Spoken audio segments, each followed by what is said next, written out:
నమస్తే, welcome to city 24/7 top debate. నేను Suresh. Phone tapping వ్యవహారం రోజుకో మలుపు తిరుగుతోంది. ఈ కేసులో మరికొన్ని సంచలనాలు వెలుగు చూస్తున్నాయి. ఏపీ ప్రతిపక్ష నేత చంద్రబాబు ఫోన్ను తెలంగాణలో ట్యాపింగ్ చేశారా? ఏ విషయాన్ని అదుపులో ఉన్న నిందితులు అంగీకరించారా? ఏపీలో అప్పటి ప్రతిపక్ష నేత చంద్రబాబు, లోకేష్, అచ్చెన్నాయుడు ఫోన్లను సైతం ట్యాపింగ్ చేసినట్లు వార్తలు వస్తున్నాయి. అప్పటి ఏపీ సీఎం జగన్కు సన్నిహితంగా ఉండేవారు వచ్చి ఆ చిప్ను తీసుకువెళ్ళినట్లు అధికారుల విచారణలో తెలిసిందట. ఇంట్లో ఒక వ్యవస్థను ఏర్పాటు చేసుకుని ఆ చిప్లో ఆడియోస్ను జగన్ వినేవారని కూడా అర్థమవుతోంది. ఇది గనక వాస్తవం అయితే ఈ కేసు దేశ రాజకీయాల్లోనే పెను ప్రకంపనలు సృష్టించడం ఖాయం. అదే జరిగితే కేసీఆర్పై ఏపీ సర్కార్ చట్టపరమైన చర్యలు తీసుకునే అవకాశం ఎంతవరకు ఉంది? ఈ అంశంపై డిబేట్లో పార్టిసిపేట్ చేస్తున్నారు బీఆర్ఎస్ సీనియర్ నాయకులు బొత్స శ్రీనివాస్ గారు. నమస్తే సార్, వెల్కమ్. అలాగే సీనియర్ జర్నలిస్ట్, ప్రముఖ రాజకీయ విశ్లేషకులు ఉప్పాలక్ష్మి గారు కూడా జాయిన్. నమస్తే అండి. మరి కాసేపట్లో తెలంగాణ కాంగ్రెస్ అలాగే బీజేపీ నుంచి కూడా ప్రతినిధులు జాయిన్ అవుతారు. శ్రీనివాస్ గారు నమస్తే అండి. Am I audible? Can you here me sir? నమస్తే అండి, వినిపిస్తుంది. యా, బీఆర్ఎస్ పై ప్రధానమైనటువంటి ఆరోపణలు, మీరు ఎప్పుడైతే అధికారం కోల్పోయిన తర్వాత ఈ అంశం వెలుగులోకి వచ్చిన నేపథ్యంలో రీసెంట్గా ఈ మొత్తానికి కర్త కర్మ క్రియగా భావించబడుతున్నటువంటి ప్రభాకర్ రావు గారు కూడా యూఎస్ నుంచి రావడం జరిగింది. 4th or 5th టైం ఈ been in front of SIT. అనేక విషయాలు ఆయన అధికారులకు చెప్తున్నారని చెప్పేసి, దీనిలో భాగంగా ఇటు ఏపీకి సంబంధించినటువంటి నాయకుల మీద కూడా ట్యాపింగ్ జరిగింది అని ఆయన చెప్పినట్లుగా వార్తలు వస్తున్నాయి. అయితే ఇక్కడ ఒక సహజమైన డౌట్ వస్తుంది. ఏపీకి ఆయన చంద్రబాబు నాయుడు కానీ లేదంటే లోకేష్ గారు కానీ వీళ్ళంతా ఇక్కడ ఉన్నారు కదా, అట్లా చేస్తారని చెప్పేసి. అయితే కొన్ని వాదనలు వస్తున్నాయి. అసలు మొదట్లో ఎప్పుడైతే మొదటిసారి రాష్ట్రం విడిపోయిన తర్వాత, తెలంగాణ నూతన రాష్ట్రం ఏర్పడిన తర్వాత కొలువుదీరినటువంటి బీఆర్ఎస్ పార్టీ అప్పట్లోనే ఒకటి ఓటుకు నోటు కేసు వ్యవహారంలో కూడా ఫోన్ ట్యాపింగే అక్కడ బీఆర్ఎస్కి ఆ రకంగా ఉపయోగపడిందని, ఒకటి అంతేకాదు ఆయన చంద్రబాబు నాయుడు గారు ఏపీ ముఖ్యమంత్రిగా ఉండి హైదరాబాద్ని బేస్గా చేసుకొని 10 సంవత్సరాలు ఉమ్మడి రాజధాని కాబట్టి అక్కడి నుంచి ఏపీని గవర్న్ చేస్తున్నారు. అప్పట్లో ఎవరికి వాళ్ళకి అసెంబ్లీలు ఉన్నాయి, సచివాలయాలు కేటాయించారు. కానీ ఎప్పుడైతే ఈ రకంగా ఫోన్ ట్యాపింగ్ జరుగుతుంది, తన మీద నిఘా పెట్టారు, అలాగే ఎవరెవరితో మాట్లాడుతున్నారు, ఎవరెవరు ఏ ఇండస్ట్రియలిస్టులతో మాట్లాడుతున్నారు, దానిలో భాగంగానే ఈ ఓటుకు నోటు కేసు కూడా అది కూడా జరిగింది అనేది భావించారు. అప్పుడు ఏపీ ముఖ్యమంత్రి ఉన్న చంద్రబాబు నాయుడు గారు ఉమ్మడి రాజధానిగా ఉన్నా కానీ శ్రేయస్కరం కాదనుకొని ఇక్కడికి వచ్చేసారని చెప్పేసి అంటారు. ఆయన ఎప్పుడు అలా చెప్పలేదు, కానీ పారిపోయి వచ్చేసారని మీ బీఆర్ఎస్ నాయకులు, ఇక్కడ ప్రత్యర్థిగా ఉన్నటువంటి వైసీపీ జగన్మోహన్ రెడ్డి గారి పార్టీ వాళ్ళు కూడా ఆరోపణలు చేస్తుంటారు. సరే, ఒక ఇల్లు కట్టుకునేటప్పుడు కూడా ఎక్కడో దూరంగా ఉండి ఇల్లు కట్టుకోరు, దగ్గరలో ఉంటేనే ఎప్పటికప్పుడు ఇల్లు కట్టుకుంటాం అనేది పద్ధతిగా జరుగుతుందని. అదే తరహాలో ఆయన అమరావతి రాజధానిగా డిక్లేర్ చేసుకొని రాజధాని నిర్మాణానికి ఇంకోటి ఏపీలో ఉండి 10 సంవత్సరాల తర్వాత ఇక్కడికి రావాల్సిందే కదా. సరే, ఇదంతా ఎందుకు చెప్తున్నానంటే అప్పట్లోనే కొన్ని ఆధారాలు బయటపెట్టు స్వయంగా అప్పటి హోంమంత్రిగా ఉన్నటువంటి నాయన నరసింహారెడ్డి గారు కూడా ఇండైరెక్ట్గా ఒప్పుకున్నారు. మరి తెలిసి ఒప్పుకున్నారో, అది నేరపూరితమైనటువంటి వ్యవహారం అని తెలిసి ఆ వ్యాఖ్యలు చేశారో లేదో, అప్పట్లో అది పెద్ద సంచలనం. ఎస్, చంద్రబాబు నాయుడు గారు సంబంధించినటువంటి ఆయన ప్రతి కదలిక మాకు తెలుస్తుంది, మాకు తెలుసు, ఆయన ఏం మాట్లాడుతున్నారో ఎవరితో మాట్లాడుతున్నారో అప్పట్లో ఆయన అన్నాడు. అదొక అంశం. అయితే ఇప్పుడు తర్వాత కూడా ఇప్పటికీ ఏపీకి సంబంధించినటువంటి అన్ని పార్టీల నాయకులకి హైదరాబాద్తో అవినాభావ సంబంధం ఉంది, వీకెండ్స్కి వస్తుంటారు. అలాగే మొన్నటి వరకు కూడా చంద్రబాబు నాయుడు గారికి అక్కడే ఇల్లు ఉంది, వీకెండ్స్ వస్తుంటారు. ఆ క్రమంలో కూడా ఇంకా ఫోన్ ట్యాపింగ్ కంటిన్యూ అవుతూనే ఉంది. ఈ క్రమంలో 2018 తర్వాత మరోసారి అధికారం చేపట్టినటువంటి బీఆర్ఎస్ పార్టీ అప్పట్లో ఎన్నికల్లో పోటీ చేశారు కాబట్టి రిటర్న్ గిఫ్ట్ ఇస్తాను చంద్రబాబు నాయుడుకి అని చెప్పేసి, ఆ తర్వాత జగన్మోహన్ రెడ్డి అధికారంలోకి రావడానికి తనకి తోచిన రీతిలో సహాయపడి ఈ రకంగా వచ్చిన తర్వాత కూడా ఫోన్ కంటిన్యూస్గా ట్యాపులు జరుగుతున్నాయి. Not only Chandrababu Naidu and TDP party leaders, including his own sister Jaganmohan Reddy's own sister Sharmila, as she has been doing the politics in Telangana. ఇది ఆ టైంలో ఆవిడ ఒక కొత్త పార్టీ పెట్టుకొని ఆ యాంగిల్ ఆవిడ, అలాగే కవితకు సంబంధించి తన సొంత కూతురు కేటీఆర్ గారు సొంత సోదరైనటువంటి ఆవిడ పేరు మీద కూడా నిఘా పెట్టారు. అంతేకాదు వీరు వారిని కాదు, అన్ని పార్టీల వారి మీద, ఆఖరికి బీఆర్ఎస్ నాయకుల మీద కూడా ఎవరెవరితో మాట్లాడుతున్నారు, సినిమా వాళ్ళు, ఇవన్నీ ఆరోపణలు వచ్చిన నేపథ్యంలో ఈరోజు చంద్రబాబు నాయుడు గారిది, లోకేష్ గారిది, షర్మిల గారిది, కవిత గారి ఫోన్లు వినలేదు, లేకపోతే వాళ్ళు ఫోన్లు ట్యాప్ చేయలేదు అని మీరు ఏమైనా సమర్థించుకోగల అంశం ఏమన్నా మీ దగ్గర ఉందా?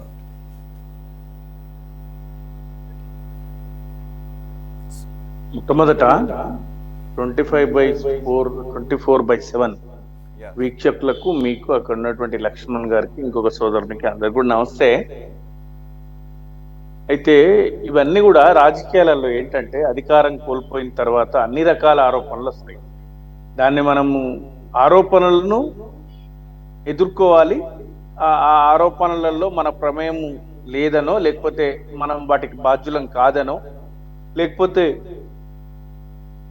ఆ తరహా ఆలోచన మనం చేయలేదనో, మనకు సంబంధం లేదనో నిరూపణ చేసుకోవడానికి ఈ ప్రభుత్వం, అంటే అధికార బదలాయింపు తర్వాత ఏర్పడినటువంటి నూతన కాంగ్రెస్ ప్రభుత్వం, ప్రతిపక్షంలో సహజంగా అధికారంలో ఉన్న పార్టీ ప్రతిపక్షాలను ఇబ్బంది పెట్టడం, ఇరుకున పెట్టడం, అధికారం ఉన్నప్పుడు కాస్త వెసులుబాటు ఎక్కువ ఉంటది కాబట్టి అప్పుడు అధికారంలో ఉన్నటువంటి వ్యక్తులు చేసినటువంటి చర్యలకు ప్రతీకారం తీర్చుకోవడం కానీ, ఇవన్నీ సహజంగా రాజకీయాల్లో ఉంటాయి. కాబట్టి ఫోన్ ట్యాపింగ్ వ్యవహారంలో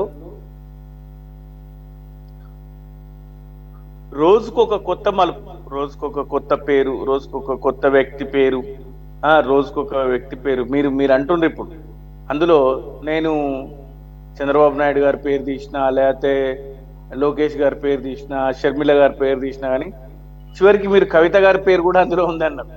కాబట్టి కాదేది ఆరోపణకు అనర్హం, అందరూ అర్హులే ఆరోపణలకు అనే విధంగా రాజకీయాలలో చేస్తూ ఉంటారు. దాన్ని ఈరోజు ఒక్క టెలిఫోన్ ట్యాపింగే కాదు, ఫార్ములా ఈ రేస్ పేరిట విచారణలు, కాళేశ్వరం పేరిట, సో ఇవన్నీ విచారణలు జరుగుతున్నాయి. కాబట్టి రాజ్యాంగాన్ని రాజ్యాంగ సంస్థలను గౌరవించేటువంటి వ్యక్తులుగా, వాటిని గౌరవించే ప్రధాన వ్యక్తులుగా, వాటి పట్ల బాధ్యతగా వ్యవహరించే వ్యక్తులుగా ఆరోపణలు ఎదుర్కొంటున్న సమయంలో మనం ఆరోపణల నుంచి దూరంగా వెళ్ళిపోకుండా బాధ్యతగా సంస్థలకు సహకరించడము, వారి విచారణలను ఎదుర్కోవడము, మనము మన సచ్చీలతను నిరూపించుకోవడము, ఇవి అవసరం. కాబట్టి ఇది ఈరోజు ఇందులో ఎవరు మినహాయింపు లేదు. మీరు సోనియా గాంధీ గారి దగ్గర నుంచి తీసుకుంటే అందరు కూడా ఏదో ఒక రకమైనటువంటి రాజకీయ నాయకులు ఓటుకు నోటు కేసులో ఆ రోజు ప్రతిపక్ష హోదాలో ఉన్నటువంటి రేవంత్ రెడ్డి గారు కూడా ఆయన నేరుగా డబ్బుతోనే దొరికిపోయారు. ఇంకా ఆయన కూడా ముద్దాయిగానే ఉన్నారు, ఆయన కూడా ఎదుర్కొంటున్నారు. కాబట్టి ఇవన్నీ ఎదుర్కొని తీరాల్సిందే. మన సచ్చీలతను రుజువర్తన చేసుకోవాల్సిందే. కాబట్టి ఇవన్నీ రాజకీయాలలో సహజం అంట. నేను ఈ ఆరోపణలే, ఇవన్నీ ఆరోపణలు ఉన్నంత కాలం ముద్దాయిలుగా మిగిలిపోవాల్సిందే. అయితే ఈ మధ్య కాలంలో ఏంటంటే నిజంగా ఎవరైనా ఒకే తప్పును 100 సార్లు 1000 సార్లు పదే ఉచ్చరిస్తుంటే ఒకే మాటను ఒక తప్పు కూడా ఒప్పయ్యే అవకాశం ఉంది. చూద్దాం. మేము ఈ ఆరోపణలన్నీ ఎదుర్కొంటున్నాం. ఇప్పటికే దానికి సంబంధించినటువంటి ఇంటర్పోల్ సహకారంతో ప్రభాకర్ రావు గారిని కూడా తీసుకొచ్చారు. ప్రభాకర్ రావు గారు కూడా రెగ్యులర్ గా విచారణకు ఎదుర్కొంటున్నారు. ఈ రోజు నాకు సమాచారం ఉంది, మీకు కూడా ఉందనుకుంటా, 5గురిని ఒకేసారి, రాధాకిషన్ రావు గారిని, ప్రణీత్ రావును, శ్రవణ్ రావును, తిరుపతి అన్నను, భుజంగరావును అందరిని కలిపి ఒకేసారి విచారించేటువంటి ప్రయత్నం కూడా ప్రత్యేక విచారణ బృందం చేపడుతుంది. కాబట్టి నిజ నిర్ధారణ జరుగుతుంది, వాస్తవాలు వెలికి తీస్తారు. ప్రభుత్వం మన అనుకూల ప్రభుత్వం లేదు, ప్రతికూల ప్రభుత్వమే ఉంది. ఆంధ్రప్రదేశ్లో కూడా ఇప్పుడున్న ప్రభుత్వంతో కలిసి అంటే దగ్గరగా వాళ్ళు గతంలో గురు శిష్యుల సహచరుల మిత్రుల కలిసి పనిచేసిన వ్యక్తులు అనుబంధంతో కలిసే పనిచేస్తారు. గడిచిన ప్రభుత్వంతో ఈ రాష్ట్ర ప్రభుత్వం కూడా కృష్ణా నీటి వాటా మినహాయిస్తే అనేక సందర్భాలలో మనం కూడా కలిసిపోయే పని చేస్తాం. కాబట్టి వాస్తవాలు రాబోయే రోజులలో ప్రజల ముందుకు వస్తాయి. శ్రీనివాస్ గారు ప్రభుత్వాలుగా ఇటు తెలుగు రాష్ట్రాలే కాదు, ఈ భారతదేశంలో ఉన్న అన్ని రాష్ట్రాలు తమ పొరుగు రాష్ట్రాలతో అలాగే వ్యవహరిస్తాయి. that is the sportive spirit we expect. That's not a that's nothing to do. అయితే when it comes to politics మేమేం మర్చిపోలేదు సార్. బీఆర్ఎస్ జగన్మోహన్ రెడ్డి గారు గెలవాలని అధికారంలోకి రావాలని కోరుకున్నటువంటి మాట వాస్తవం. జగన్మోహన్ రెడ్డి గారి పట్ల ఒక ప్రత్యేకమైనటువంటి అభిమానాన్ని ప్రదర్శించిన మాట వాస్తవం టైమ్ అండ్ అగైన్. అలాగే సెకండ్ టైం కూడా 2024లో కూడా అయితే ఒక నిమిషం లెట్ మీ కంప్లీట్. అదే నేనే తప్పు పట్టడం లేదు, అదేమి ఇది ఆపేక్షని కూడా కాదు. నేనేమంటున్నానంటే 2024లో మరోసారి జగన్మోహన్ రెడ్డి గారే వస్తారు అని గంటా బజాయించి కేసీఆర్ గారు మాట్లాడటం మాకు గుర్తుంది. అలాగే రీసెంట్గా కవిత గారు జగన్ 2.0 అసలు తలుచుకుంటేనే అసలు గూస్ బంప్స్ వస్తున్నాయి, how it is going to be అని. అసలు కొత్త ఏపీలో ఎలక్షన్స్ అయ్యి 1 year కూడా కాలేదు, ఆవిడ కామెంట్స్ మాకు గుర్తున్నాయి. అలాగే కేటీఆర్ గారు జగన్మోహన్ రెడ్డి గారి పట్ల అనేక సందర్భాల్లో మీరు ఎవరి పట్లైనా చూపించవచ్చు. బట్ యాజ్ ఏపీ ఒక పొరుగు రాష్ట్రం యొక్క రాజకీయ నాయకుల యొక్క దాంట్లోకి అసలు మామూలుగానే phone tapping is a big crime. Unless you get a special permission from Central Government Telegraph Act, you can't tap anybody's phone, even a citizen's phone, in a democratic framework. So ఆ రకంగా permission లేకుండా ఆ రకమైన ఆరోపణలు ఇప్పుడు కాదు, కంటిన్యూస్గా for last 10 years during the tenure of BRS last 10 years కూడా కంటిన్యూస్గా వస్తున్నటువంటి సందర్భంలో మీరు ఇప్పుడు సడన్గా ఏపీ గవర్నమెంట్ చంద్రబాబు నాయుడు ఉన్నారు కాబట్టి ఆయన ఫోన్లు కూడా ట్యాప్ చేశారు అన్నారు కాబట్టి ఆ ప్రభుత్వంతో మేము సన్నిహితంగా సానుకూలంగా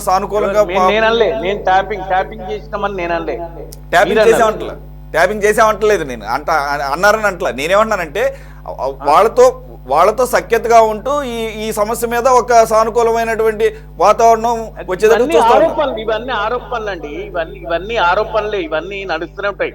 రాజకీయాలలో ఆరోపణలు చేస్తూనే ఉంటారు. 100 కోట్లు కాళేశ్వరం ఖర్చు చేసిందే 94,000 కోట్లు, 100 కోట్ల దాంట్లో 100 కోట్లు కరప్షన్ జరిగింది అన్నారు. ఇవన్నీ నడుస్తుంటాయి.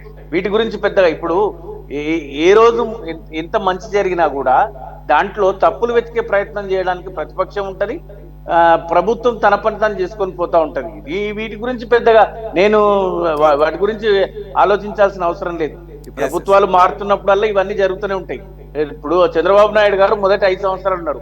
అధికారంలో ఉన్న వ్యక్తికి టెలిఫోన్ ట్యాపింగ్ మేం చేయగలిగినప్పుడు మరి ఆయన టెలిఫోన్ ట్యాపింగ్ చేయలేకపోయినరా? అంటే కూడా వ్యవస్థ ఉంది కదా, అందరికీ ఆ రకమైనటువంటి ఆలోచన ధోరణి ఉండాలని అనుకోవడం. ఏమంటే ఇప్పుడు నిజాలు కొంచెం లేట్ గా తెలుస్తాయి, అంతవరకు ఓపిక పట్టాలి. కానీ దట్స్ ఫర్ షూర్, అది ఖచ్చితంగా దానికోసం టైం ఇవ్వాలి. ఇంకోటి దానికి ముందే ఒక జడ్జిమెంట్ ఇవ్వడం కూడా కరెక్ట్ కాదు. అదే ఆరోపణలు.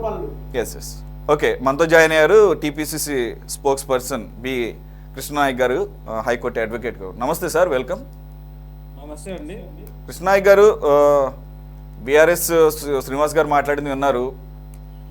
ఇప్పుడు రేవంత్ రెడ్డి గారు ఏదైతే అప్పట్లో తెలుగుదేశం పార్టీలో ఉన్నటువంటి రేవంత్ రెడ్డి గారు ఓటుకు నోటు కేసు వ్యవహారంలో అప్పుడే ఈ వార్తలు గుప్పుమన్నాయి. ఇది మొత్తం కూడా ఫోన్ ట్యాపింగ్ చేయటం ద్వారానే ఈ రకమైనటువంటి, అలాగని చెప్పేసి చేసింది తప్ప అంటే తప్ప, లేకపోతే రైటా, లేకపోతే ఇవన్నీ కూడా మామూలు అనేది సుప్రీంకోర్టు పరిధిలో ఉంది కాబట్టి వాళ్ళు చూసుకుంటారు, ఇంకా కేసు అక్కడ ఉంది. కానీ అప్పటి నుంచే వస్తున్నటువంటి వార్తలకు ఇప్పుడు ఇవన్నీ కూడా ఈ 10 సంవత్సరాల కాలంలో జరిగిన అనేకమైన పరిణామాలు నిజమే అన్న ఒక దీన్ని తీసుకొస్తున్నాయి. దానికి తగ్గట్టుగా అధికారులు ఈ ప్రభాకర్ రావు కానీ వీళ్ళందరూ కూడా చెప్తున్నటువంటి ఈ వాంగ్మూలాలను బట్టి లేకపోతే టెస్టిమోనియల్ని బట్టి ఇప్పుడు దాదాపుగా ఒక 1000 మంది రాజకీయ నాయకులు అటు తెలంగాణ అవ్వచ్చు, ఇటు ఆంధ్రప్రదేశ్ అవ్వచ్చు, వారి యొక్క ఫోన్లు ట్యాప్ చేయబడ్డాయని వస్తున్నటువంటి క్రమంలో బీఆర్ఎస్ ఆరోపిస్తున్నట్టు ఇవన్నీ కూడా ఒక కాళేశ్వరం అవ్వచ్చు, లేదంటే ఒక ఈ కార్ రేసింగ్ అవ్వచ్చు, లేకపోతే ఇప్పుడు ఈ ఫోన్ ట్యాపింగ్ అవ్వచ్చు, ఇవన్నీ కూడా సహజంగా వచ్చేటటువంటి ఆరోపణలు కానీ కొట్టివేయటాన్ని మీరు ఎలా చూస్తున్నారు? అంటే మీరు కక్ష సాధింపుగా ఎలాగూ రేవంత్ రెడ్డి గారిని అప్పట్లో ఓటుకు నోటు కేసులో ఇరికించి దొరికి ఆయన జైలుకి వెళ్ళారు కాబట్టి ఇప్పుడు ఎలాగైనా కానీ కేసీఆర్ గారి మీద అప్పట్లోనే ఛాలెంజ్ చేశారు కాబట్టి ఇప్పుడు కాంగ్రెస్ పార్టీలో ఉంటూ ఆయన ముఖ్యమంత్రిగా ఈ రకంగా బదలా తీర్చుకుంటున్నారు అనే దానికి మీరే చెప్తారు? వాస్తవంగా కేసీఆర్ అనేది ఒక నియంత పరిపాలన కొనసాగించారు.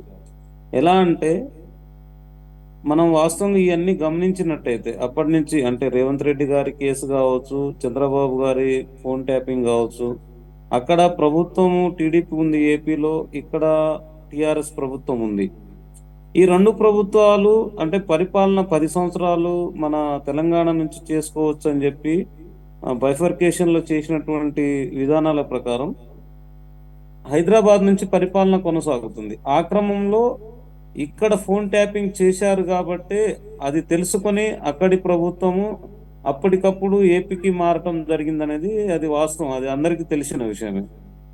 ఆ తర్వాత క్రమంలో కూడా కేసీఆర్ ఒక నియంతలాగా అంటే తెలంగాణ ఉద్యమంలో ఏదైతే మాట ఇచ్చారో అంటే చాలా ఉన్నాయి హామీలు, అది ప్రతిరోజు మనం డిస్కస్ చేసుకునేదే, అది ఎన్నిసార్లు చెప్పినా అది తెలిసిన విషయమే. ఎన్నో హామీలు దళితులకు ముఖ్యమంత్రి నుంచి అనేక రకాల హామీలు ఇచ్చారు. యాక్చువల్గా చేయాల్సింది ఏంటంటే కేసీఆర్ ఉద్యమం నుంచి వచ్చారు కాబట్టి తను మార్చదలుచుకుంటే ఈ పాటికే బంగారు తెలంగాణ అనే ఒక స్లోగన్తో వచ్చినటువంటి విధానం ఇప్పటికి కూడా అన్ని రకాల సమస్యలు మిగులు బడ్జెట్తో ఉన్నటువంటి రాష్ట్రాన్ని దివాలా తీసి ఈరోజు లక్షల కోట్లు అప్పులు చేసి అన్ని రకాల వ్యవస్థలను బస్టు పట్టించి అవసరం ఉన్న పథకాలు, అవసరం లేని పథకాలు, సామాజిక చైతన్యము, సామాజిక అభివృద్ధి చేయాల్సినటువంటి ఒక ఉద్యమంతో వచ్చినటువంటి పార్టీ ఈరోజు దొర అంటే తన మూలాలు దొరలు ఎప్పటి నుంచి అయితే ఈ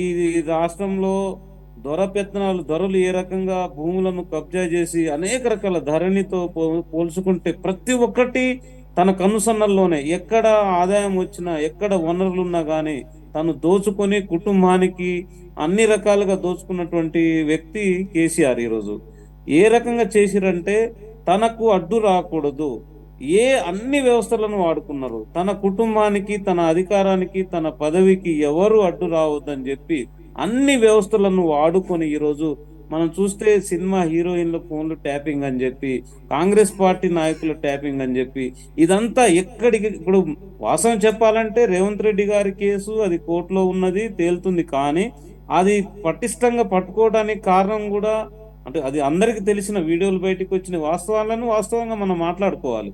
ఆ రోజు జరిగిన దానికి ఎలా పట్టుకున్నారంటే ఫోన్ ట్యాపింగే కదా, అప్పుడు ఫోన్ ట్యాపింగ్ చేసిరు. ఆ రోజు నుంచి ప్రభుత్వము ఎలక్షన్ జరిగే ముందు వరకు కూడా ఫోన్ ట్యాపింగ్ జరిగిందనేది అది నగ్న సత్యం, ఎవరు కాదనలేంది. తప్పుని తప్పుగానే మనం మాట్లాడాలి.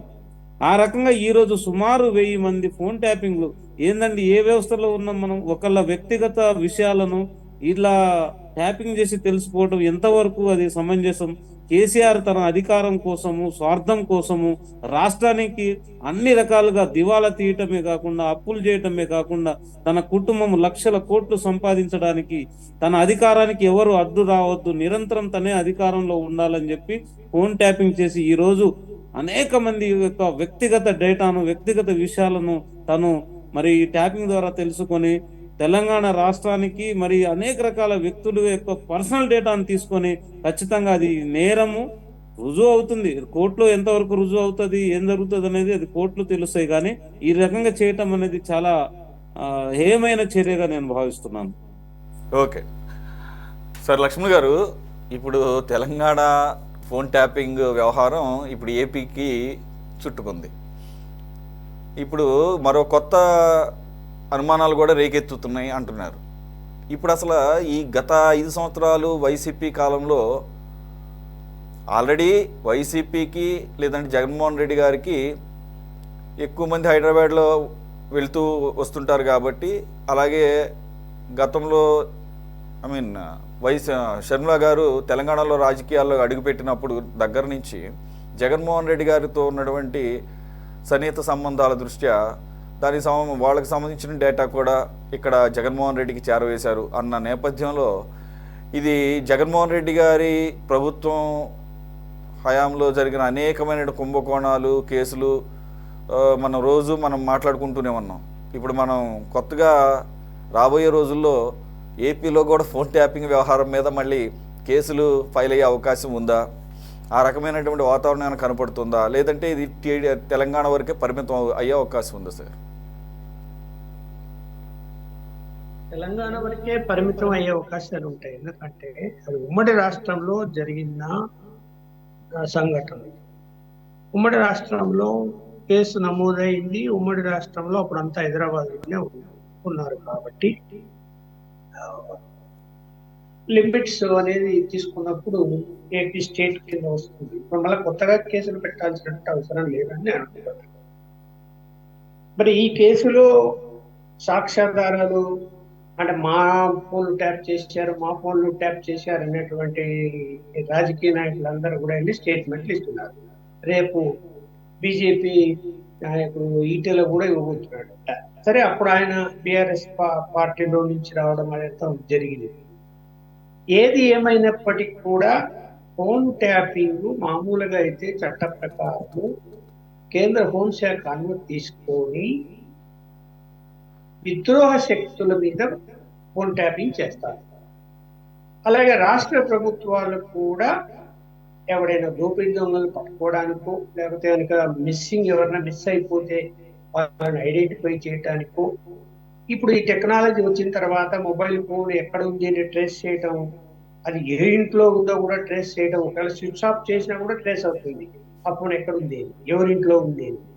ఇవన్నీ కూడా వచ్చాయి కాబట్టి చాలా మంది అక్రమదారులు, దోపిడీదారులు, దొంగలు, అలాగే విద్రోహ శక్తులు దొరికిపోతున్నారు. రాజకీయ నాయకులకి వాళ్ళ ఫోన్లు ట్యాపింగ్ ఎందుకు అవసరము అంటే, ప్రతి రాజకీయ పార్టీకి కూడా అభద్రతా భావం ఎక్కువ. ఏమో నా పక్కనే ఉన్నటువంటి అతను వెళ్ళి అవతల నా ప్రతిపక్షం వాళ్ళతో స్నేహం చేస్తున్నాడేమో, ఇక్కడ విషయాలన్నీ వాళ్ళకి చెరవేస్తున్నాడేమో అని అనుమానాలు ఎక్కువ. అలాగే ఏమన్నా నన్ను కూల్ చేస్తారేమో, మొత్తం ఎమ్మెల్యేలు కట్టడుకున్నట్టు వెళ్ళిపోతారేమో, ఇవన్నీ అభద్రతా భావం ఏర్పడడం వలన ఏం చేస్తారు, ఫోన్ ట్యాపింగ్ చేస్తారు. ఎవరు చేస్తారు? ఏదైతే పోలీసు వ్యవస్థకు, ఇంటెలిజెన్స్ వ్యవస్థకు కానీ, స్పెషల్ బ్రాంచ్కి కానీ నేరస్తులను పట్టుకోవడానికి ఉపయోగించే అవకాశాలని వీళ్ళు అనధికారికంగా వాళ్ళకి ఇన్స్ట్రక్షన్స్ ఇచ్చి, మీరు ఫోన్లు ట్యాప్ చేసి చెప్పండి, ఉప్పల్ లక్ష్మణ్ రోజు ఎవరితో మాట్లాడుతున్నాడో కనిపెట్టండి, ఎన్నిసార్లు ఎవరికి ఫోన్లు చేశారో చెప్పండి, అవసరమైతే వాయిస్ రికార్డ్ చేయండి అని చెప్తారు. సో రాజకీయ నాయకులు పైనుంచి చెప్పడం వలన చేయటం అనేది, ప్రత్యేకించి ఫలానా వాళ్ళు మాట్లాడేది కావాలని వాళ్ళు చెప్తే చేయడం ఒకటి. రెండోది, పోలీస్ అధికారులు కూడా ఈ ఇంటెలిజెన్స్ వ్యవస్థ ఎలా ఉంటుందంటే, నిఘా అన్నది ఒక మనిషి మీద అవసరం అని అనుకున్నప్పుడు రాజకీయ కారణాలతో కూడా నిఘా పెట్టచ్చు. అతను ఏమైనా ప్రతిపక్ష పార్టీలతో వెళ్ళి కలుస్తున్నాడా, ప్రతిపక్ష పార్టీ వాళ్ళు వచ్చి అధికార పార్టీ వాళ్ళతో కలుస్తున్నారా అన్నది, అలా ఏదైనా కుట్ర జరుగుతూ ఉంటే నిఘా వ్యవస్థలు పనిచేసి వాళ్ళ మూమెంట్ని కనిపెట్టి ప్రభుత్వానికి తెలియచేయాలి, బాధ్యత. కానీ దానికోసం ఫోన్ ట్యాపింగ్ ఉపయోగించే అవకాశాలు ఉన్నప్పుడు ఏం చేస్తున్నారు, ఓవర్ యాంగ్జైటీ, అంటే వీళ్ళ యొక్క భక్తి నిరూపించుకోవాలి వాళ్ళ నాయకుల దగ్గర. అందువల్ల ఏంటి, 600 ఫోన్లు కాదు, 1000 ఫోన్లు కాదు, ఎవరి ఫోన్లు అయినా కూడా, ఈవెన్ జర్నలిస్టుల ఫోన్లు కూడా ట్యాప్ చేస్తారు. ఏం చెప్పాలి మరి పోలీసులు? అరే నేను ఐపీఎస్ చదివాను, అక్కడ నేను ఏం ప్రమాణం చేసి వచ్చాను, ఇక్కడ రాజ్యాంగం మీద ఎలాంటి ప్రమాణం చేశామని బుద్ధి ఉంటుందే వాళ్ళకు? అసలు ఈ పనులు మేము చేయమండి, ఇదిగో సంఘ విద్రోహ శక్తుల మీద, అది కూడా పర్మిషన్స్ తీసుకొని చేయాలా, అవి చేయగలుగుతాము దొంగలను పట్టుకోవాలి, దోపిడీదారులను పట్టుకోవాలి, మిస్సింగ్ అయింది ఎవరైనా పట్టుకోవాలి, చేయగలుగుతాం తప్ప ఈ రాజకీయ పరంగా మీకు అవసరాలు ఉంటే మేము చేయడానికి వీల్లేదు అని చెప్పేటువంటి పోలీస్ ఆఫీసర్లు ఎంతమంది ఉన్నారు ఇవాళ? సరే, మనము కేసు బుక్ అయింది నడుస్తున్నది కాబట్టి బీఆర్ఎస్ ప్రభుత్వం మీద 10 సంవత్సరాల వాళ్ళ మీద మనం ఆరోపణలు వాళ్ళు చేయొచ్చు. ఆ కేసులో రేపొద్దున కొన్ని ఆధారాలు దొరికి శిక్ష పడవచ్చు, అవన్నీ జరగచ్చు. అయితే చెయ్యని వాళ్ళు ఎవరు చెప్పండి? ఇక్కడే కాదు, ఆంధ్ర తెలంగాణ దేశవ్యాప్తంగా రాష్ట్రాలు. ఇప్పుడు ఆంధ్రప్రదేశ్లో తెలుగుదేశం ప్రభుత్వం కానీ, ఇక్కడ ఉన్నటువంటి కాంగ్రెస్ ప్రభుత్వం కానీ, అంటే అక్కడ కూటమి ప్రభుత్వం, కాంగ్రెస్ ప్రభుత్వం కానీ ఫోన్లు ట్యాప్ చేయటం లేదు అని డిక్లరేషన్ ఇవ్వండి కోర్టులలో వచ్చే వాళ్ళను, పోలీస్ ఆఫీసర్లు, డీజీపీలు, ఐజీలు వచ్చి ఇవ్వనండి. ఇవ్వరు. చేయటం లేదా? చేస్తూనే ఉంటారు. నా అభిప్రాయం అది, చేస్తూనే ఉంటారు. ఎందుకు? అది అవసరం. అది అవసరం. అది అవసరం ఎవరి మీద? ఇందాక నేను ఎక్స్ప్లెయిన్ చేసి చెప్పాను, ఏ ఏ పరిస్థితుల్లో ఎవరి మీద చేయాలి. దాన్ని మిస్యూజ్ చేస్తున్నారు, అనవసరంగా మిస్యూజ్ చేస్తున్నారు. ఇప్పుడు రాజకీయ నాయకులు అయినంత మాత్రాన రైట్ టు ప్రైవసీ ఉంటుందా? ఏ మనిషికైనా చట్టంలోనే ఉంది, రాజ్యాంగంలోనే రైట్ టు ప్రైవసీ. అందులో ఎవరు డిస్టర్బ్ చేయడానికి వీలు లేదు. దాన్ని ఎవరు ఫాలో అవుతున్నారు? అర్ధరాత్రి ఏదో ఎవరో పబ్లిక్ నుంచి ఒక ఫోన్ వస్తుంది, నా పరిస్థితి ఇలా ఉంది, యాక్సిడెంట్ అయిందనో, ఇలాంటి హాస్పిటల్ ఫాలో అవుతున్నాను, హార్ట్ అటాక్ వస్తుందనో, ఇదో వాడి సమస్య చెప్తాడు అనుకోండి, పొలిటీషియన్ ఫోన్ చేస్తాడు అనుకోండి. అరే, అర్ధరాత్రి ఎవరితో మాట్లాడుతున్నారు, దాన్ని కూడా ట్యాప్ చేసిద్దాం అని ఇవాళ అనుమానాలు వ్యక్తమవుతున్నాయి, చేస్తున్నారు. అది అవసరమా? నమ్మకం అనేది ఉండాలి. అదే ఉప్పల్ లక్ష్మణ్ ఎలాంటి వాడు అనే నమ్మకం రాజకీయ పార్టీలకు వాళ్ళ వాళ్ళ నాయకుల మీద ఉండాలి కదా, ఎవరు ఎలాంటి వాళ్ళు అని. ఈ టేప్ ఇప్పుడు మీరు అన్నారు, అది ఏది ఓటు 3 కేసులో టెలిఫోన్లో వాళ్ళు కాన్వర్జేషన్ మాట్లాడడం వలన అది అలా జరుగుతున్నదని ముందే తెలిసి అక్కడ కెమెరాలు, సీసీ కెమెరాలు పెట్టి పట్టుకున్నారు అని. అదే కారణం కాదు, ఎవరి దగ్గరికి అయితే రేవంత్ రెడ్డి గారు వెళ్ళారు, అతను టిఆర్ఎస్ పార్టీ, అతనికి ఆయన వస్తున్నాడనే సంగతి ముందే తెలుసు అతనికి. అతనే లీక్ చేశాడు దాన్ని. అతని ఇంట్లోనే సీసీ కెమెరాలు పెట్టారు పోలీసు వాళ్ళు వెళ్ళి. ఫోన్ ట్యాపింగ్ ఏంది అక్కడ? దాని కథ అవసరమే ఉంది. అతనే ఇట్లా నన్ను అడుగుతున్నారు అనే విషయాన్ని అధినాయకుడికి చెప్పడము, అది ట్రాప్ చేయడం జరిగింది. సరే, ఫోన్ ట్యాపింగ్ లో ఇప్పుడు ఫోన్ ట్యాప్లు కూడా ఇప్పుడు ఎలా మాట్లాడుకుంటారు? కోడ్ భాషలో మాట్లాడుతున్నారు. జస్ట్ నేను 4 రోజుల క్రితం ఒక బీజేపీ నాయకుడికి నేను మామూలు ఫోన్ కాల్ చేస్తే, లక్ష్మణ్ నా ఫోన్ ట్యాపింగ్ లో ఉంది, వాట్సాప్ కాల్ చేయండి. ఏం చెప్పాలి మరి? ఏమయ్యా అంటే, లేదు మనం నమ్మడానికి లేదు అని చెప్పి అని వాట్సాప్ కాల్లో మాట్లాడారు. 4 రోజుల క్రితం చెప్తున్నారు. అంటే ప్రతి ఒక్కరికి అలాంటి అనుమానాలు వచ్చేసాయి. మీరు చెప్తున్న దాన్ని బట్టి కానీ జరిగిన పరిణామాలు చూస్తే కామన్గా అన్ని గవర్నమెంట్స్లో జరుగుతున్నాయి. ఇప్పుడు లాస్ట్ టైం వైసీపీ గవర్నమెంట్ హయాంలో కూడా అప్పుడు వైసీపీ ఎమ్మెల్యేగా ఉన్నటువంటి కోటమిరెడ్డి శ్రీధర్ రెడ్డి గారు కూడా ఇదే రకమైనటువంటి వ్యాఖ్యలు చేశారు. నా సొంత పార్టీ వాళ్ళే నా ఫోన్ని ట్యాప్ చేస్తున్నారు, నేను కాస్త అసంతృప్తితో ఉన్నాను ప్రభుత్వం యొక్క విధానాల పట్ల, లేదంటే కనుక పనులు చేయటం పట్ల అన్న దానికి నా మీదే నిఘా పెట్టారు, అది కూడా ఒక కారణం నేను మా పార్టీ నుంచి బయటికి రావడానికి అని చెప్పేసి ఆయన చాలా ఆవేదనతో మాట్లాడాడు. అయితే రెండో పాయింట్, మీరు ఇందాక అన్నారు కదా, అధికారులు కూడా వారు ఏమని చెప్పేసి ఈ ఐపీఎస్ ఐఏఎస్లు అవుతున్నారు, ఏమని ప్రమాణం చేసి వస్తున్నారు, ఏ రాజ్యాంగపరమైనటువంటి నిబంధనలను కూడా అతిక్రమించి ఈ రకంగా ఎందుకు తెగబడుతున్నారు, వారి సర్వీస్ను కూడా పణంగా ఎందుకు పెడుతున్నారు అని అంటే, గతంలో రెండు పర్యాయాలు వరుసగా అధికారం చేపట్టినటువంటి బీఆర్ఎస్ ఇక్కడ ఏదైతే జగన్మోహన్ రెడ్డి గారు ఒకసారి వచ్చి 30 సంవత్సరాలు నేనే అని చెప్పేసి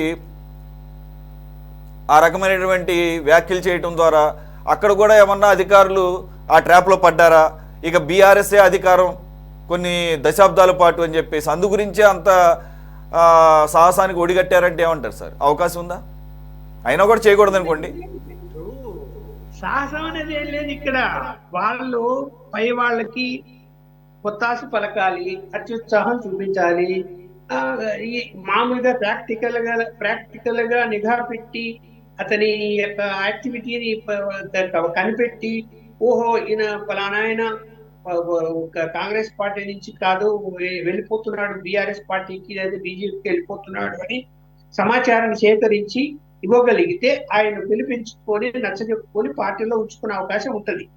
వీళ్ళేంది అది చేయలేక నిఘాపతి, నేను పోలీసులు కూడా తప్పు కొడుతున్నాను, నిఘా వ్యవస్థలు కూడా అది చేయలేక ఈజీ మెథడ్ ఇది ఫోన్ ట్యాపింగ్ పెట్టుకోవడం. ఆ ఫోన్ సిగ్నల్ చేసుకుంటే ఫోన్ ఎక్కి చేసుకుంటే ఏమైపోతుంది, అతను ఎక్కడికి పోతున్నాడో అది చూపిస్తుంది కంప్యూటర్ లో, ఏ ఇంట్లో పోతున్నాడో కూడా చూపిస్తుంది, ఆ ఇంట్లో ఎవరున్నారో కూడా తెలుస్తుంది, మళ్ళా ఏం మాట్లాడుకుంటున్నారో కూడా ఫోన్లో ఏం మాట్లాడుతున్నారో అంత ముందు కూడా వినొచ్చు, ఈజీగా మనము నాయకుడికి తెలియజేయచ్చు అనే లైన్ లేకొచ్చి ఈ ప్రభుత్వానికి అంటే పర్మిషన్ లేకుండానే అలాంటి ఎక్విప్మెంట్స్ జర్మనీ ఎక్విప్మెంట్స్ లేకపోతే జపాన్ ఎక్విప్మెంట్స్ తెప్పించుకొని అనఫిషియల్ గా అవి వాడారు. ఇప్పుడు మన ఈ కేసులో కూడా అవి వాడారు అంటే డబ్బులు ఎక్కడి నుంచి వచ్చాయి అంటే ఇంటెలిజెన్స్ వ్యవస్థకు అన్ఆడిట్ ఫండ్ ఉంటుంది.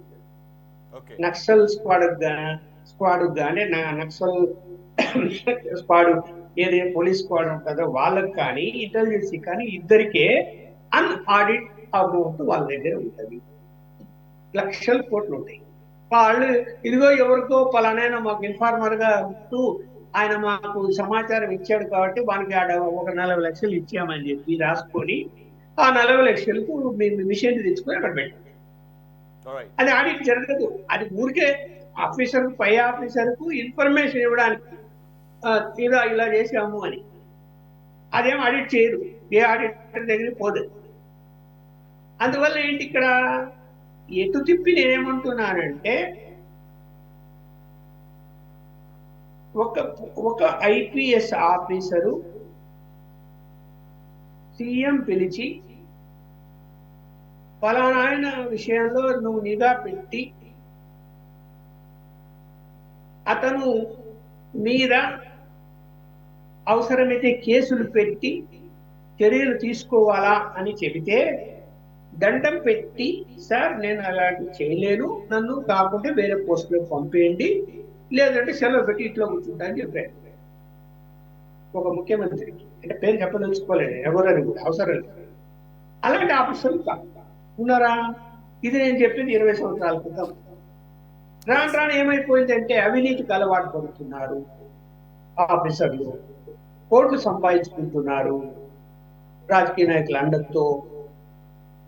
వాళ్ళు చెప్పిన మాట వెనకపోతే ఏమైతుంది? ఇప్పుడు ఆ ప్రభుత్వం పోయిందండి, బీఆర్ఎస్ ప్రభుత్వంలో ఆఫీసర్లు తప్పు చేశారు, వాళ్ళు వాడుకున్నారు మంత్రులు, వాళ్ళందరూ బాగుపడ్డారు. ఈ ప్రభుత్వం వచ్చింది, ఈ ప్రభుత్వం ఎంత మేరకు వాటిని కంట్రోల్ చేసింది చెప్పమండి? చేయడం లేదు కదా. అదే సిస్టమ్స్ కంటిన్యూ అవుతున్నాయి, అవే సిస్టమ్స్ జరుగుతున్నాయి. ఈ ఆఫీసర్ ఆడిపోతాడు, ఆఫీసర్ ఇడిపోతాడు, వాడు ఆడమైనా అదే చేస్తాడు, ఈడమైనా అదే. కొంతమంది ఇంతకుముందు ఉన్న వాళ్ళని కంటిన్యూ చేశారు. వాడు హైలీ కనెక్టెడ్ అనేటువంటి ఆఫీసర్లు ఇప్పటి వరకు కంటిన్యూ చేశారు అదే పోస్ట్. అదేం చెప్పాలి? మీరే ఆరోపించారు ప్రతిపక్షంలో ఉన్నప్పుడు, ఈ అట్లా అవినీతి ఆరోపణ చేశారు.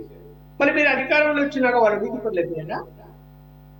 కొన్ని వాళ్ళ మీద విచారణలు చేశారా? ఇది రాజకీయ విచారణలు జరుగుతున్నాయి తప్ప ఆ రాజకీయ విచారణలు ఏంటంటే ఆయన మహానుభావుడు ఎవరైతే ఉన్నారో రిటైర్ అయిన తర్వాత కూడా మళ్ళీ ఆ పోస్ట్లోకి వెళ్ళిపోయి పనిచేశాడు ఆయన అంటే నాకున్న సమాచారం మన మిత్రుడు బీఆర్ఎస్ మిత్రుడు చెప్పాలి, ఆయన ఒక రకంగా బంధువు అవుతాడు కేసీఆర్. అందువల్ల ఏంటి ఆ భక్తి చూపించుకున్నాడు. ఈయన కూడా అరే మనవాడు నమ్మకంగా పనిచేస్తాడు అని ఆ ప్లేస్ లో పెట్టాడు. ఇప్పుడు అందరూ అట్లే కదా, ఎవరైనా కూడా వాళ్ళ కమ్యూనిటీ వాళ్ళు అంటే మనకు నమ్మకంగా ఉంటారు అనేది ఒక నమ్మకం. ఆ నమ్మకంతో ముఖ్యమంత్రులు ఇటు ఇక్కడ ఆంధ్రాలో కానీ అక్కడ తెలంగాణ చేసే పనులు అవి. నమ్మకాన్ని వాళ్ళు తెచ్చుకోవచ్చు, పేషీలో పెట్టుకుంటారు, నమ్మకమైన తీసుకోవచ్చు, డీజీపీలుగా పెట్టుకుంటారు. ఇది కదా జరుగుతున్నది, ఇదే చేయాల్సింది. అరే ఎవరు వచ్చినా ఒకటే, ఆ సీట్లో ఎవడు కూర్చున్నా వాని పని వాడు చెయ్యాలా అనేది ఉందా? మరి రాజకీయ నాయకులకు లేదు. అంతేగా మరి. ఎస్, యాక్చువల్గా మీరు చెప్పినట్లు ఎవరైతే ఏంటి ఒక సర్వీస్ రూల్స్ ఉంటాయి, దాని ప్రకారంగా నడుచుకోవటమే అంతే తప్ప సొంత పెత్తనాలు చేయడానికి లేదు కదా. రాజకీయ నాయకులు ముందు ఉండాలి కదా. నీ సర్వీస్ రూల్ ప్రకారం ఏ షిఫ్ట్ లో ఉన్నా కూడా, ఎక్కడ ఉన్నా కూడా నీ పని నువ్వు చేయవేయాలి. మీరు చెప్పిన దాని ప్రకారంగా మీరు చెప్పినారు, అలాగే మీరు చూశారు కాబట్టి, ఒక 40 సంవత్సరాల నుంచి ఉన్నారు కాబట్టి గ్రాడ్యువల్గా ఈ జాడ్యం ఎక్కువ అవుతుంది. పర్టికులర్లీ లాస్ట్ 20-25 ఇయర్స్లో ఎంత మార్పులు చూసామనేది అర్థమవుతుంది. ఎక్కడైనా కానీ దేశవ్యాప్తంగా అటువంటి పరిస్థితి ఉంది. Right sir. యా, దేశవ్యాప్తంగా ఇంక్లూడింగ్ కేంద్రంలోని బీజేపీ ప్రభుత్వం కూడా ఫోన్ ట్యాపింగ్లు అన్ని చోట్ల జరుగుతున్నవి. అవును, అవి కూడా చూసాం. జరగని ప్లేసే లేదు. This is my statement. Yes, of course Pegasus విన్నాము, ఇజ్రాయెల్ నుంచి తెప్పించిన ఎక్విప్మెంట్ అని రకరకాల ఆరోపణలు. అలాగే అదే బీజేపీ అనేక ఆరోపణలు వచ్చిన వాళ్ళు కనుక తమ పార్టీలో చేర్చుకుంటే ఏ రకంగా వాషింగ్ పౌడర్తో సఫాయి చేసేసి చక్కగా క్లీన్గా పార్టీలో చేర్చుకున్న వ్యవహారం కూడా చూస్తున్నాం. రైట్, ఎనీవే మరో అంశంలోకి వెళదాం. Short discussion. ఫార్ములా ఈ రేస్ వ్యవహారంలో కేటీఆర్ జైలు పాట అందుకున్నారు. ఒకసారి కాదు 100 సార్లు జైలుకు వెళ్లేందుకు సిద్ధం అంటూ రజనీకాంత్ స్టైల్లో చెప్పడం జరిగింది. ఈ కేసులో లై డిటెక్టర్ పరీక్షకు కూడా సిద్ధం అంటూ సవాల్ చేశారు. కావాలంటే 15 రోజులు జైల్లో పెట్టండి, రెస్ట్ తీసుకుని వస్తానంటూ కామెంట్స్ చేశారు. ఆయన వ్యాఖ్యలపై కాంగ్రెస్ మంత్రులు కసుమంటున్నారు. కేటీఆర్కు జైలుకు వెళ్లాలని ఉబలాట పడుతున్నారని, సింపతి కోసం కేసీఆర్ ఫ్యామిలీ ప్రయత్నాలు చేస్తోందని ఆరోపిస్తున్నారు. అసలు కేటీఆర్ జైలు పాటకు అర్థం ఏంటి? కల్వకుంట్ల ఫ్యామిలీకి కటకటాలు బాగా కలిసి వస్తాయని కేటీఆర్ అనుకుంటున్నారు. దీని మీద కూడా షార్ట్ డిస్కషన్. దానికన్నా ముందు let's take a short break.